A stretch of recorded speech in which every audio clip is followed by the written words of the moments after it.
7 minus 3 times 0.29, hit equals. Don't do it piecemeal, because that causes more mistakes than not. So this is like one of my more famous problems I love putting on a test. Just to see if people make silly mistakes. All right, section 5.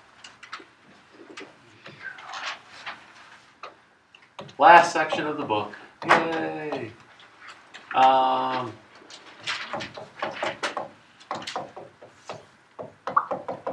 Anytime you see the word applications, it generally means word problems. But these aren't your typical everyday word problems. These word problems work very similar to direct variation, inverse variation, and joint variation, where you take the beginning information, you solve for the k variable, then you use the k variable to solve for the question that they're asking. So, well, we'll start it off. Population. Growth can be modeled. L-E-D-E-L-D.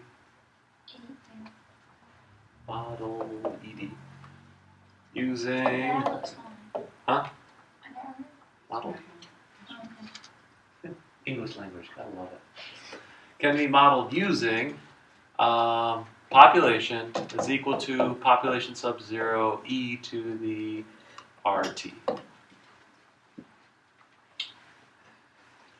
Which, if you look at it the right way, is a formula that I've already given you. A equals PERT. So those two formulas are exactly the same. It's just changing a couple of the letters. Actually, it's not R. I'm sorry. That's K. KT. KT. K is called the constant of growth, or the growth constant. So P is population after T, depends on what you want, years, hours, whatever time frame you have. So if you're talking about fruit flies, it might be days. It might be days. P sub 0 is how many at the start. It's kind of like when we were talking about money, it was the initial deposit. So this is called the initial population. Initial population. K, constant, growth constant. Growth constant. It has to do with the percentage rate of change of the growth over a period of time. I think the world population grows at about 2% per year. It might be bigger than that, though, depending. Wars and famine and disease and all that other fun stuff. And then, of course, T is time, so I don't have to write that down. Now, E, remember, is not a variable. E is that number, 2.7128128. Kind of like pi, it's an irrational number. All right, so the problems that would use this look like this. For example, at 10 a.m., there are 400 bacteria in the dish. At 4 p.m., there are 1,000 bacteria.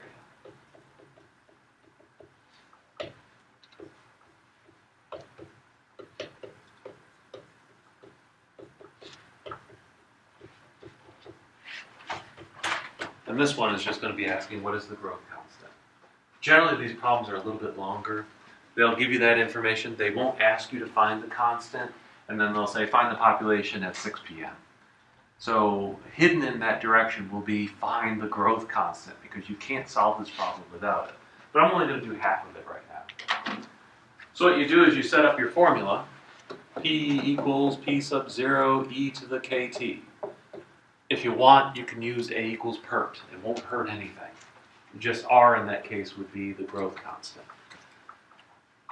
All right, and then you start asking yourself, do I know this population after it has grown a little bit?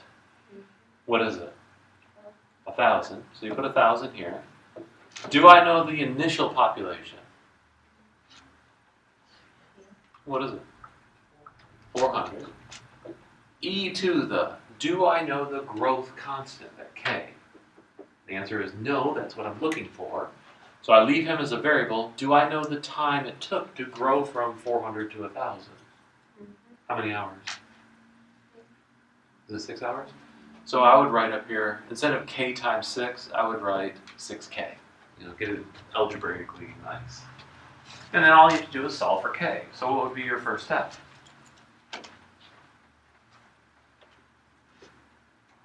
Stare at it. Okay. Now remember, K is your goal, but it's up high. Can I bring it down low right now? No. What's in the way? The 400. So I need to move that 400 someplace. Do it. How do I move it over? Divide. So divide both sides by 400. And it's out of the way. So now you're down to, what's that, 5 halves? 2.5 if you want. I'm just going to leave it as 5 halves. You could write this 2.5. The 400s cancel out over here. You're left with e to the 6k. All right. How do you solve that problem? How? Doesn't come down over an e. What does it come down to? How does it come down? What's the only thing that brings powers down?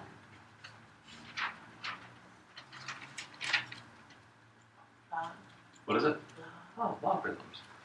So what you're going to do is you're going to apply, now your choice, LOG or LN? Why LN? Because there's an E on the other side. If this was 10, I would use LOG. If this was 7, I would use either or. So try to stick with the base and the logarithm at the same base. So what we're going to do is we're going to LN both sides because it is an E. Now if we LOG both sides, that still wouldn't cause any problem. We'd still be able to solve it. We'd still be able to get the right answer. It's just the work would be a little bit messier. That's about it. All right, so on this side is ln of 5 halves. The other side is ln of e to the 6k. Okay. What happens when ln and e run into each other? When they're kissing each other? It doesn't become one. That's a major mistake. It does not become one. They go poof. They kind of disintegrate each other. So when they run into each other, they go poof. What's left over? 6K. The 6k. He comes down basically. So this side is ln of 5 halves, or 2.5, is equal to 6k. The ln and e disintegrate, and it drops everything down. All right. How do you solve for k?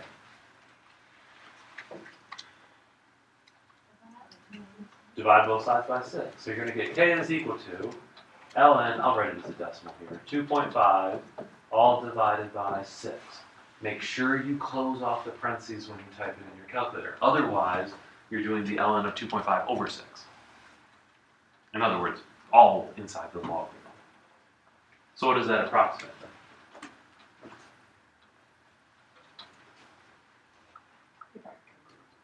I thought like last time. Now you see. Just in a grumpy. Everything's in a grumpy mood. What is wrong with you all? You're very grumpy. Oh, you had a good score on your test, your ass. Yeah, I'm happy. So what's it approximately? 153. 0.53? 0.153? Generally, you want 4 decimal places for k's. 1527. 1527? Because these things are going to become exponents, and exponents do weird things when you round them way too much. So you try to keep 4 decimal places for these. And there we have the constant, or the growth constant for this type of bacteria. So if you want, you can find out how much bacteria will be in here after 24 hours. Okay. This is what's cool about bacteria. So after 24 hours, so 10 a.m. the next day, How many? In your little petri dish. This is why bacteria rules the world. If it grew uncontrollably, we'd be swimming in this stuff. Not a very pleasant thought. Alright, so you go back to the original formula. P equals P sub 0 e to the kt. And you plug in what you know. Do I know the population after 24 hours? Do I? No. That's what I'm asking. How many are here after 24 hours? So leave it alone, P. Do I know the initial population? 400, that doesn't change. E to the, now K comes into play. Do I know K? K is always, for this type of bacteria, is always going to be 0.1527. So you put up here 0.1527 T. And this becomes your function that you can find how many bacteria in this petri dish after any amount of hours that you want. Now think about this. The graph of this function, grows exponentially. So as T gets bigger and bigger, there's going to be more and more bacteria. Like I'm saying, if it grew uncontrollably, we would be swimming in bacteria because they'd keep populating themselves over and over again. So what keeps bacteria in control? Well, penicillin is a isn't penicillin? That's a mold. It's a type of mold. This doesn't account for death. This only accounts for growing positively. So what keeps things in check, of course, is food supply, area of living. I mean, if we all lived on a tiny, tiny little island, you're not going to put 2 billion people there because there wouldn't, number one, wouldn't be enough room, and number two, there wouldn't be enough food, water, all that fun stuff. Oh, by the way, the population of the Earth, maximum population the Earth can handle, they've calculated, I think it's about 10 billion. What are we at right now? Close to 7. Yeah. We're really close to 7 billion, so there's only a 3 billion. Once we start hitting that 10 billion, resources are going to go. Water's going to run out first, they say, which is weird. I would think food. Water. Yeah, kind of scary. All right, what we need to replace T with is 24. We want to know it after 24 hours. So basically, if you want, you can say this is P of 24 is equal to 400 e to the 0.1527 times 24. This you can just type in your calculator. You type in 400. You hit second ln. Now that puts on your screen e to e, I think it's e caret parentheses. Okay. Type in the 1.1527 times 24, hit equals. It'll give you the answer every time. No piecemeal calculations here, straight across. So how many bacteria after 24 hours? Ooh. Acid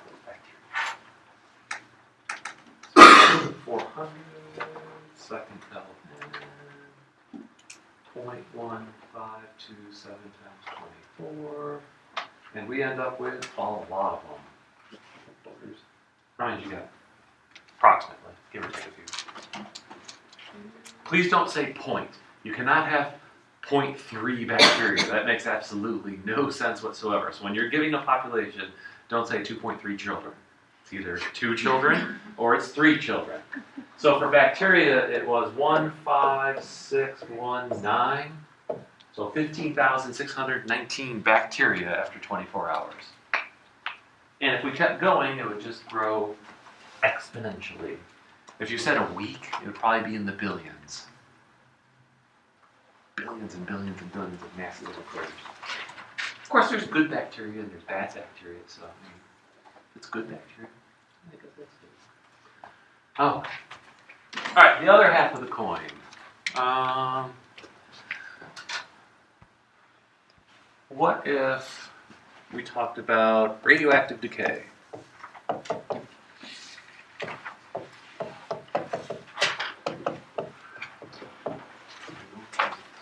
If I remember right, radium-238, when it decays, turns into lead. I think I told you this last time. So every piece of lead that you've ever held is slightly radioactive. Just slightly, not a lot, just slightly. And they have to be really careful when they process lead to get rid of all of the radioactive materials. So, radioactive decay has a phrase called a half-life. And it's actually a very easy concept. So if a half-life of uranium-238 is, and I'm making this up, 25 years. I think it's closer to 25,000 years. And this is why nuclear waste is so dangerous. Once you have it, you can't get rid of it because it'll always be there. So the half-life of uranium-238 is 25 years. So if you start off with 100 kilograms today, 25 years from now, how much is going to be left? Well, literally half of it. So what's half of 100? 50 kilograms will be left. Oops, got my K. So after 25 years, half of the material will switch over to lead, the other half will be uranium-238. After 50 years, another 25 years, how much will be left? 25 kilograms. So now you have 25 kilograms of uranium-238, and whatever's left over is lead. Now it's going to be a little bit lighter, but that's neither here nor there. After another 25 years, 12.5 kilograms. So half of a half of a half of a half is always going to leave you something. Always going to leave you something. So even with a half-life of 25 years, this stuff is probably way too dangerous to even go near. 12.5 kilograms. That's like, I don't know, how many pounds is a kilogram? 6? I think it's 6 pounds. So that's like 70, 80 pounds of uranium still lying around. Very deadly stuff. So what we're going to do with half-lives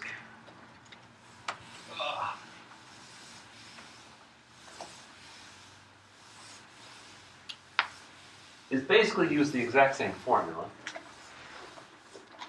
In this case, I just changed the formula to reflect radioactivity material. The amount at the end of the experiment, the amount at the beginning of the experiment, e to the kt. Now, some books will put a negative on the k, and it really doesn't matter if you put the negative or if you don't. If I put the negative on the k at the beginning, my k answer is going to be positive. When I plug it back in, it's going to be negative. If I leave the negative off at the beginning, when I solve it, k will be automatically negative. When you plug it back in, it'll be negative. So whether it's there or not is kind of irrelevant. It's up to you if you want to put it or not. So, for example, I should have looked up that fact. Oh well. A certain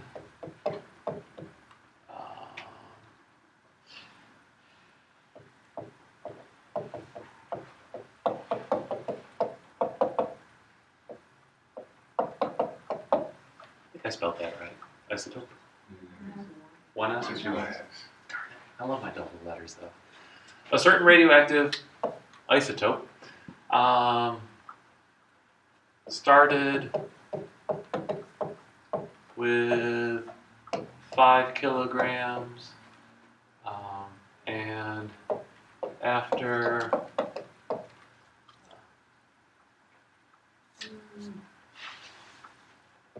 40 days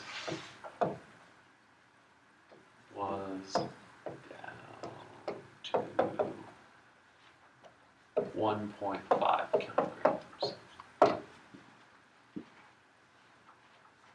So this is kind of like starting with the population, except population grows, radioactive decay, well, decays, it comes down. The graph of it, since it's a decay model, will be this way. It'll be decreasing, decreasing, decreasing all the way through time. All right, so here we're going to be looking for what's called the decay constant.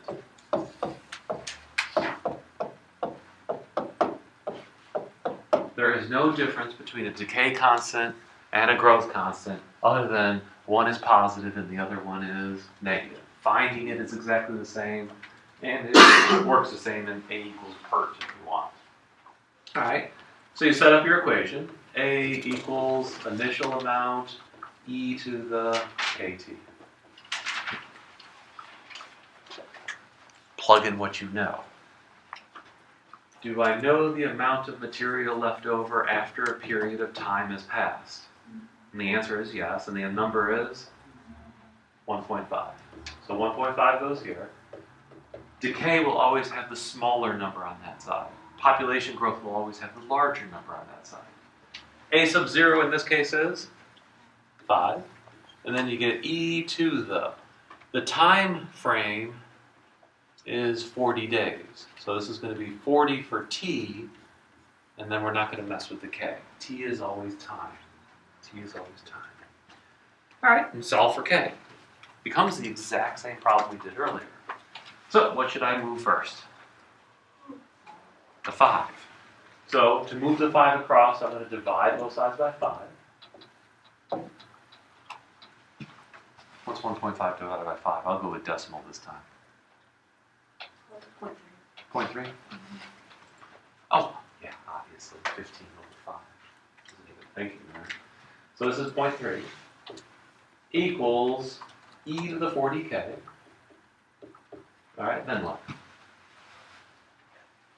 You could ln both sides. You could also move this into a logarithm. You know, do the exponential to logarithm conversion.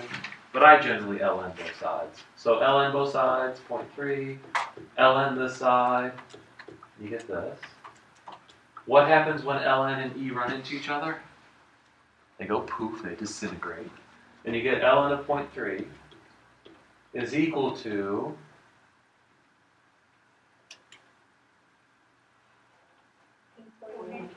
40k. Oh, wow, people spoke. I'm so happy.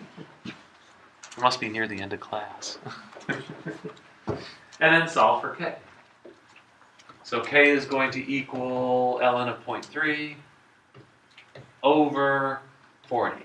Now before you even start, ln of 0.3, is it going to be positive or negative? Negative. Did you do it because of the calculator, or do you know the graph? If you look at the graph of ln, here's 1. That's 1. The graph crawls up the y-axis. At 1 it becomes 0. After 1 it becomes positive. So after 1 you get positive answers. Before 1 you get negative answers. So you should be expecting a negative answer out of this mess. So you get k is approximately,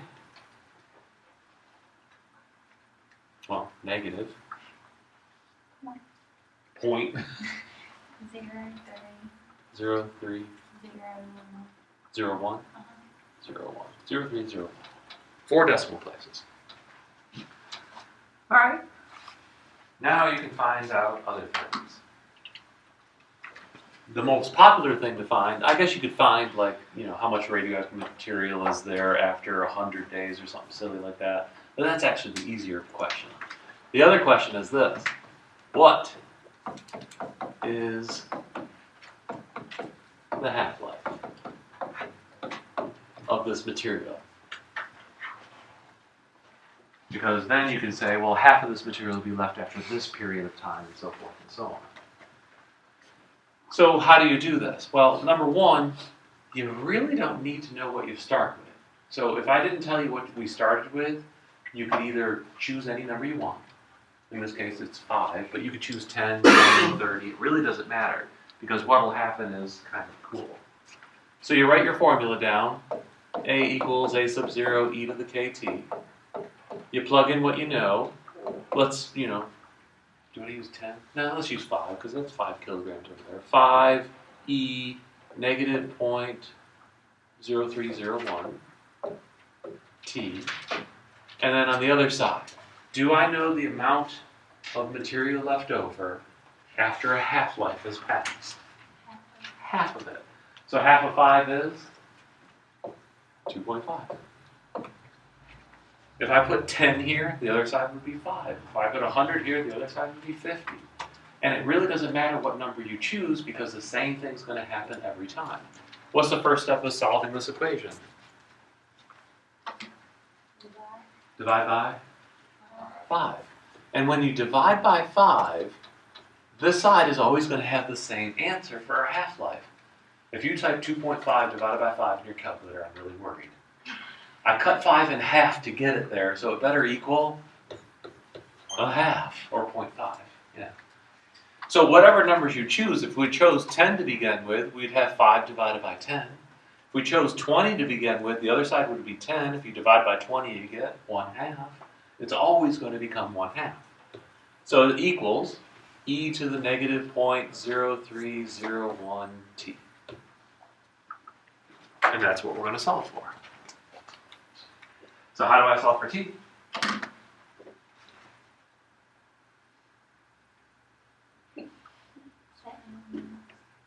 Put your ln's in there, ln both sides.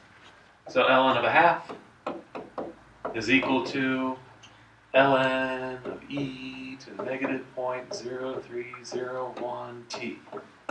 Now there's several shortcuts that you can take. Number one is, you don't have to write the right-hand side. You know the ln and the e are going to go poof, so you can just write the exponent down.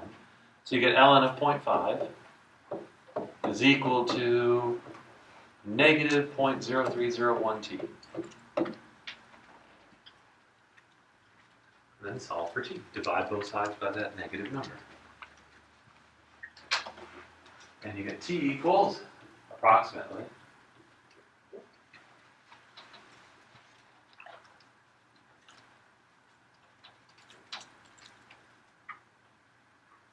How many decimal places is well, this is time, 1 decimal place, because up here it's 40 days, so if you get a decimal in 1 decimal place, you can it? 16 places. find. And this would be days. I didn't get that. What'd you do? I get 23. Oh, here we go. ln 0.5 divided by 0.0301. I got 23 too. Oh, yeah, I know. Sorry. That's okay. 23 days. So after 23 days, half of the material will be left. After another 23 days, half of the stuff will be left. So that gives us a nice idea of, how long this stuff is going to, lie around. All right.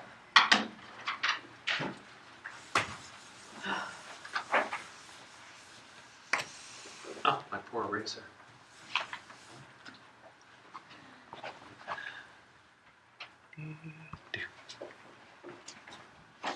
So what type is left? I think those are the main ones. Where did it go? Yay! I think that's it. Unless I want to do one out of the book. That looks horrible.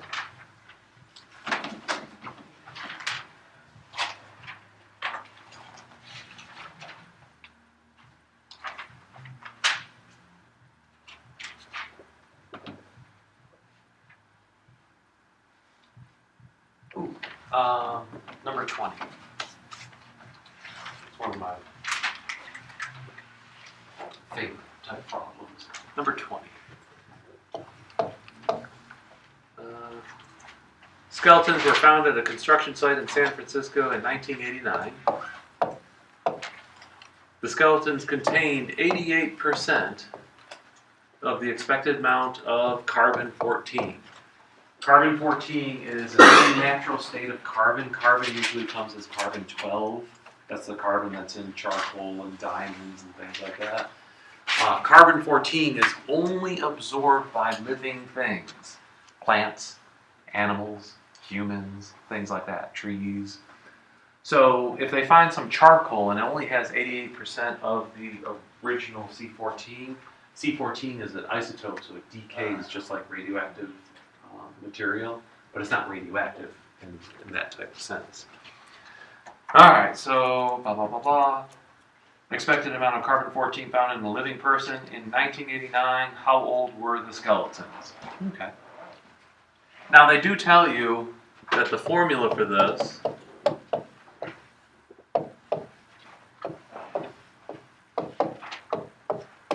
they already give you the decay constant of carbon-14, so you don't have to go searching for it. So the trick comes, what do you do with the 88%? Number one, it doesn't tell you how much it started with, It doesn't tell you how much it ended with as an amount, like kilograms or grams or whatever. It only tells you that 88% of the expected amount is present. So what you do is you kind of assume that you started with 100. What's 88% of 100? And if you type this in a calculator, I'm going to be extremely mad. What's 88% of 100? Did you type it in a calculator? 88. So if you pick 100 with percentages, it makes your life easier. So what you do is you say, well, I'm left with 88 out of 100, so this side becomes 88. What's the a sub 0 become then? Well, how much I started with, which is 100%. Would it hurt to do like 0.88 Nope. and 1? Nope. Okay. But I'm just going to put 88 and 100. E to the negative 0.000121t. I find most people do perfectly fine with the numbers down below, but when it starts getting 0, 0, 0, 0, 0, lots of zeros in it, whether it's a big number or a very small number, people either A, add more zeros than there are, or B, subtract more zeros than there are. So they don't count up how many zeros there are, they just kind of, I've seen people write 10,000 on one line and 1,000 on another line, thinking it's the exact same number. If I gave you this check and you deposited and only got this much money from the bank, you better be whining and complaining and killing someone because they shorted you $9,000. So all I have to do is solve for t. How long did it take to go from 100% of the material to 88%? So the first step is divide by 100. 0.88. Move back to our 0.88 is equal to e to the negative 0.000121t. Eventually you start thinking, if they give you a percentage, put it on that side. And just leave off the p part, the p sub 0 part. But you can do it with the percentage step too. Next step, ln both sides, so you get ln of 0.88 is equal to, now when the ln and the e run into each other, they go, poof, negative 0.000121t. And then divide both sides by the negative mass. And you get t is approximately what? ln of 0.88 divided by negative 0.000121. Wow, it's older than I thought it would be.